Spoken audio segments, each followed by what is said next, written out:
Hello, this is Microphone Media. Please like, subscribe, and share. Thank you. ሄሎ አቶ ይስሐቅ እንዴት ነው? ደህና እግዚአብሔር ይመስገን። ምንድነው? ምን ተፈጠረ? ምን የተፈጠረ ነገር አለ? አድማጭ በጣም የአዲስ አበባ ህዝብ በብዛት የአዲስ አበባ ህዝብ እንመጣለን ብሎ ከአራቱንም ማዕዘን ብዙዎቹ እየጻፉልን ነበረ። ምንድነው የተለወጠ ነገር አለ እንዴ? እስቲ ለህዝብ ለዚህ ሁሉ አድማጭ ሲከታተል የነበረውን የምታስተላልፈው መልእክት ካለ ንገረን። በጣም ጥሩ።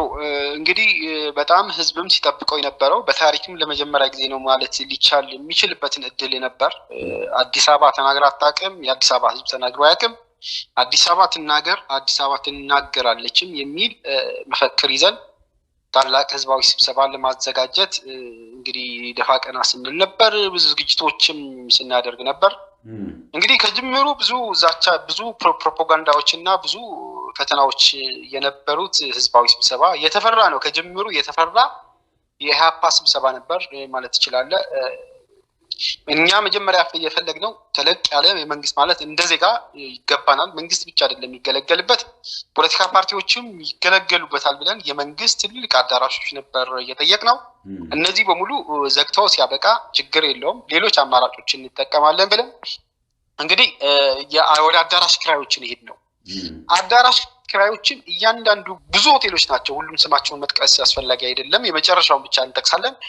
ብዙ አዳራሾች ያሉባቸው ሲኒማ ቤቶችን፣ ሆቴሎችም ጭምር ብዙ አዳራሾችን ተስማምተው ሲያበቁ ውል ለመፈጸም ስንሄድ እንደገና እኛ ማስታወቂያ ሰርተንበት ውል ለመፈጸም ስንሄድ ከጀርባ ያስፈራራ ኃይል ስላለ በቃ ይቅርታ፣ በጣም ይቅርታ ከእናንተ ጋር ውል ማሰር አንፈልግም በሚል ሁሉንም ሆቴሎች እና የሲኒማ ቤቶችን ውላችን ወደ ማፍረስ ወይም ደግሞ እኛን አለመቀበል ባለመቀበል ሪጀክሽናቸውን ወይም ደግሞ እንደማይቀበሉን አሳይተውናል ማለት ነው።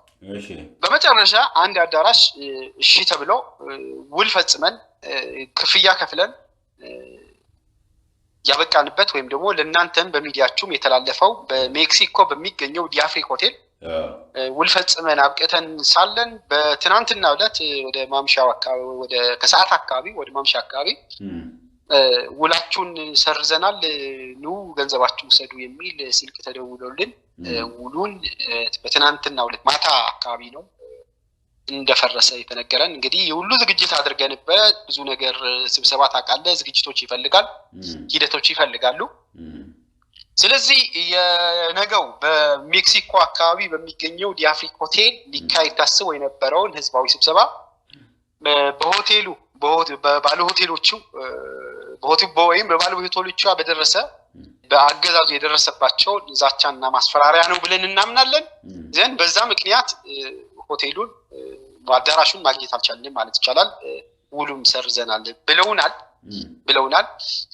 ስለዚህ ቀጣይስ እንዴት ነው? በዚህ ማለት ከእናንተ ጋር ባለፈውም ባደረጉት ቃለ መጠይቅ ይህንን ሊሆን እንደሚችል የተወሰነ ፍንጭ ሰጠን ነበር ሊያደርጉ እንደሚችሉ። ምክንያቱ በማህበራዊ ሚዲያ አንጃዎቻቸው ላይ ዛቻና ማስፈራሪያ ሂደቶች ስለነበሩ አገዛዙ ይህን ሊያደርግ እንደሚችል በተወሰነ መልኩ ጠብቀን ነበር። ዘንድ ዋትስ ኔክስት ነው፣ ቀጣይስ ምንድን ነው መደረግ የሚችለውን የሚለውን በደንብ አድርገን ቀድመን ገምግመነዋል። ዘንድ ቀጣይ ማድረግ የሚገባን እንግዲህ በአዳራሽ ያልተከለለ ይሄ የመጀመሪያው ስቴፕ ነበር። እንግዲህ አገዛዙ በዚህ እምቢ ካለ በአዳራሽ ያልተከለለ በአዳራሽ ያልተወሰነ የህዝብ መሰባሰብን እናደርጋለን። የህዝብ መሰባሰብን በቅርብ ለህዝብ እናሳውቃለን። ዛሬ ላይ ቆመን ያው ለዚህም ዝግጅት ስለሚፈልግ ዛሬ ላይ ቆመን በዚህ ቀን ነው ማለት አንችልም፣ ግን በቅርብ ቀና ተነጋግረን እቅድ አውጥተን በምን መልኩ እንዴት መሄድ አለበት የሚለውን እንደ ስራ አስፈጻሚም ተነጋግረንበት ለህዝብ ይፋ እናደርጋለን። ትግሉ አይቆምም፣ የሚቆም ትግል የለም። እንደ ፖለቲካ ፓርቲ እንደ ኢህአፓ በህግ ተቆጥሮ የተሰጡን መብቶች አሉ። እነዚህ በሙሉ ህዝባችንን እያስተባበርን ኤክሰርሳይዝ እናደርጋቸዋለን። አሁን መንግስት ወይም አገዛዙ ማስፈራሪያና ዛቻ ስላደረገ በፍራቻ የሚገታ ትግል መቼም አይኖርም። እንቀጥላለን ህዝባችን ይዘን። ስለዚህ በቀጣይ ከአዳራሽ በዘለለ በጣም በርከት ያሉ በመቶ ሺዎች የሚቆጠሩ የሚሳተፉበት መድረክ እናዘጋጃለን የሚል መልእክት ነው የሚኖረኝ።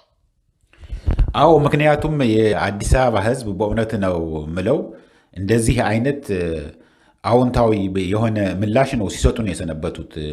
እንገኛለን የፈለገ ነገር ቢሆን እንዳይሞላብን ለምንድን ነው አደባባይ ላይ ያላደረጉት? እኛ እኮ መገኘት እንፈልግ የሚያሰባስበን ያጣ ነው መናገር መተንፈስ እንፈልጋለን ብለው በጣም ብዙ ሰው ነው የጻፈልን። እኛ አንድ ጊዜ የመጀመሪያው ስናስተዋውቀው በኋላም የእርሶ ኢንተርቪው ስናደርግ በጣም ብዙ ሰው እንዳየው ያው ይታያል በዩቲዩብ ተለያየ ሚንስ እየተጠቀሙ ደግሞ ሲደውሉልን ነበርና ይህንን ነገር በቅርብ ቢሆን ቢደረግ ነው። እኛ እውነት ለመናገር እንደዚህ አይነት አፈና እንዳለ አናቅም። ይስማው በመላው ዓለም ላይ ያለ ኢትዮጵያዊ ምርጫ አደርጋለሁ እያለ እዚህ እኛ የዲሞክራሲ ሀገር ውስጥ የምንኖር አሜሪካን ሀገር አሁን ይህንን እንነግራለን። ምርጫ አደርጋለሁ ግንቦት እያለ ስብሰባ አዳራሾቹን የሚዘጋ ከሆነ ምን አይነት ምርጫ ነው የሚያደርገው? እና ይህንን ሌላ ጊዜ በደንብ እንናገራለን። ጊዜ እንደሌለው ተነግሮኛል። እስቲ ለህዝቡ ከይቅርታ ጋር የሚሉትን ነገር ካለ ይንገሩት።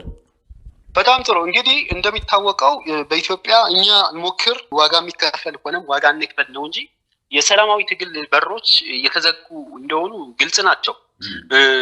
ዜጎች እንደ ፍላጎታቸው ተናግረው በሰላም የሚኖርበት ሀገር እንዳልሆነ ግልጽ ነው። ጋዜጠኞች እውነትና ለሐቅ ሲቆሙ እንግዲህ በእስር ሲማቅቁ አይተናል። እሱ ብቻ አይደለም፣ ሀገራቸው ጥለውም ሲሰደዱ አይተናል። እነዚህም በሙሉ ብሬክ መደረግ አለባቸው።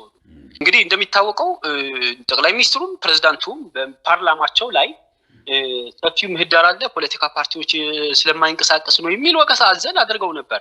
ኦኬ፣ እንደዛ ከሆነ ሰፊ ምህዳር በቃላቸው መሰረት የሚኖር ከሆነ እስቲ ሰፊ ምህዳር ፈትነው ብለን ነበር ያደረግነው እንጂ እውነት ለመናገር አገዛዙ እንደዚህ አይነት በተለይ ደግሞ በትክክለኛ በተቃውሞ ደረጃ ያለውን ፓርቲዎችን ህዝብን አስተባብሮ የሚያደርጋቸውን ስብሰባዎች ይፈቅዳል ብለንም አስበን አልነበረም።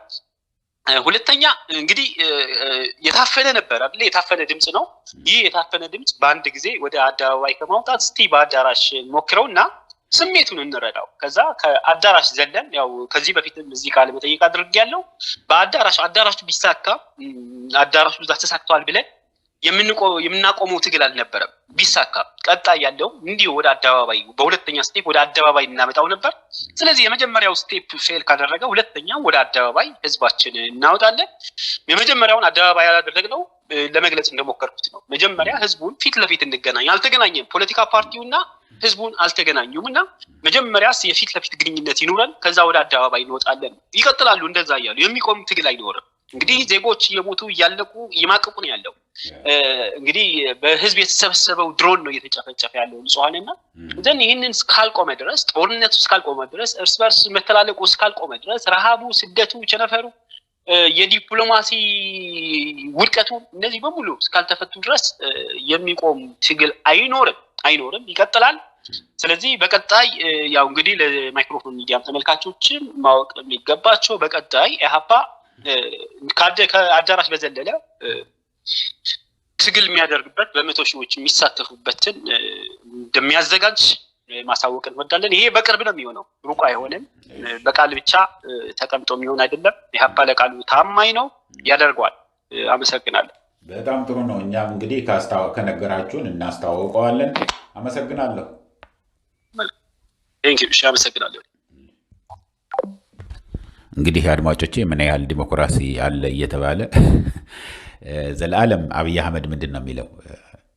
እናንተ ከእንግዲህ ወዲህ በጉልበት የሚሆን በጦርነት የሚሆን ምንም ስልጣን የምታገኙት ነገር የለም።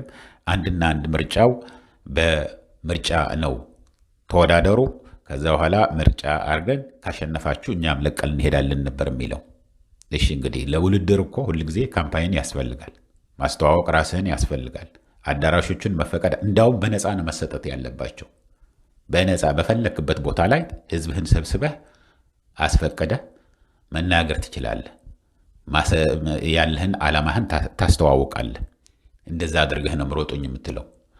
ግን እንደዚህ አይነት መሆኑን እኛ በእውነቱ ለሚመለከተው ለስቴት ዲፓርትመንት የአሜሪካም ይሁን የሂውማን ራይትስ አካሎቹ የሆኑትን በሙሉ እንነግራለን፣ እናስተዋውቃለን እያልኩኝ ይህንን ነው እንግዲህ የእናንተ ኢትዮጵያ እንግዲህ እናንተ ቡችሎች እየጮኋችሁ የምትውሉት እንደዚህ አይነት ኢትዮጵያ ነው ያለችው። እስከሚቀጥለው ጊዜ ድረስ አድማጮች ሰላም፣ ደህና ዋሉ፣ ደህና ደሩ። ቻው።